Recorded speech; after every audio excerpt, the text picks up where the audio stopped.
Magandang gabi. Ako si Berwin Patibong at ito ang inyong gabing paglalakbay sa dilim.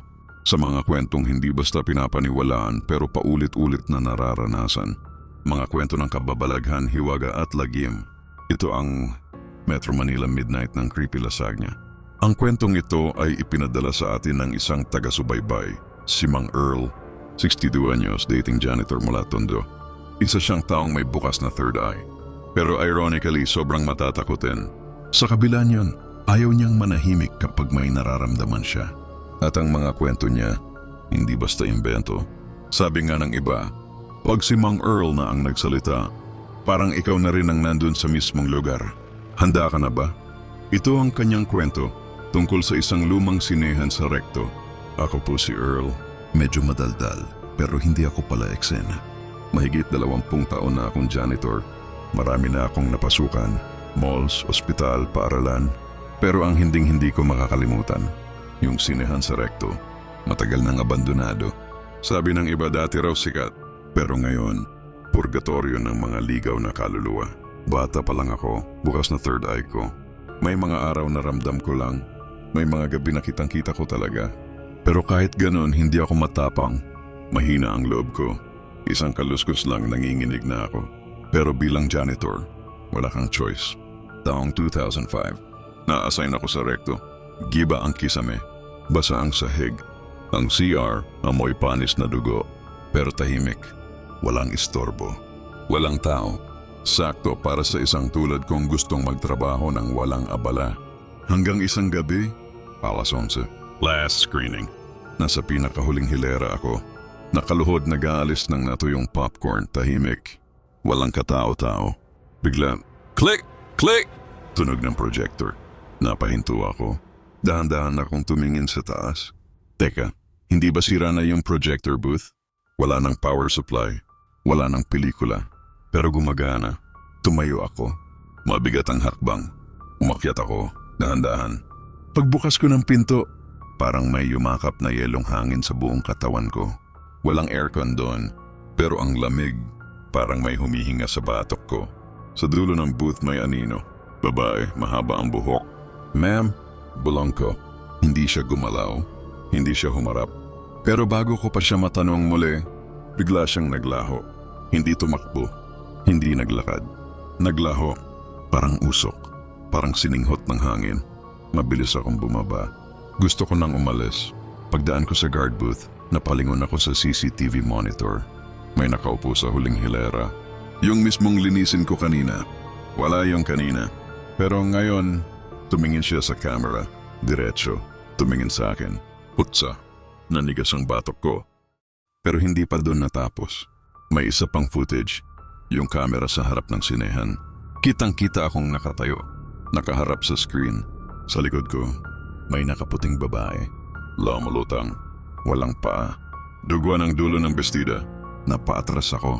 Napasigaw. Muntik na akong mapaihi. Tumakbo ako palabas ng sinehan. Pero habang tumatakbo ako sa hallway, bawat salamin, iba ang refleksyon. Una, may sugat ang leg ko. Sunod, parang sinakal ako. Sa huli, wala na akong mata. Pero kamukha ko. Ako yon. O baka, hindi na ako yon. Saka ko naalala yung sabi-sabi. Yung huling janitor dito, hindi umalis ng normal. Babaeng nakaputi raw ang dahilan. Nagbigti raw yun sa projector booth. Simula noon, nagpapakita siya sa mga natatakot. Tulad ko, kinabukasan hindi na ako bumalik. Hindi ko kinuha ang sweldo ko. Hindi na ako nagpaalam.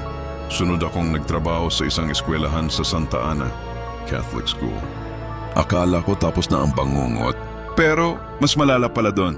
Kung nagustuhan niyo ang kwento ni Mang Earl, ibahagi niyo ito. Baka may kapamilya o kaibigan din kayong may kakaibang karanasan sa sinehan, eskwelahan, ospital, o kahit sa loob lang ng jeep. At tandaan mo, sa lugar na dinadaanan mo araw-araw, baka hindi lang tao ang sumasalubong sa'yo. Baka may naiwan na hindi makaalis. At yan nagtatapos ang ating gabing paglalakbay. May kwento ka bang di mo malimutan? Yung kwento ng takot, kababalaghan, o engkwentro sa hindi may paliwanag? Feel free to send your horror story entry. Pipili ako ng mga kwentong babasahin sa Reels. Ikaw ang bida, ako ang tinig. True story or kwentong kwarto lang. Basta kaya mong ikwento, kaya kong i-voice over. Send mo na. Baka ito na ang susunod na kwentong di nila malilimutan. May itim na mukha sa may salamin. May aninong gumagalaw sa likod ng paningin. Ayokong tumingin, may lumalapit sa'kin. Andito na sila, andito lang sila. Tagos sa buto hanggang kaluluwa.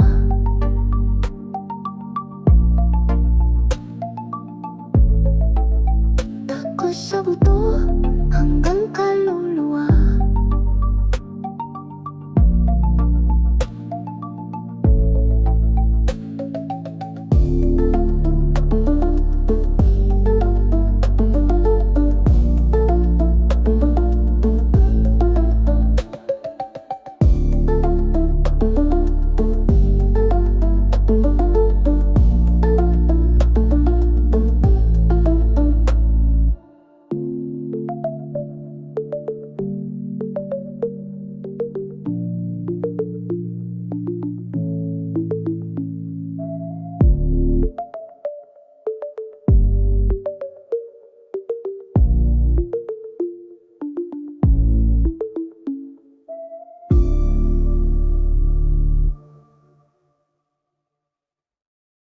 May itim na mukha, may aninong gumagalaw.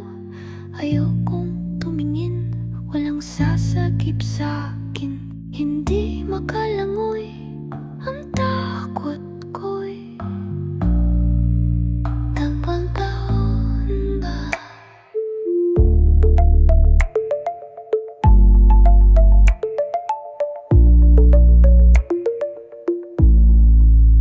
Tagos sa buto hanggang kaluluwa.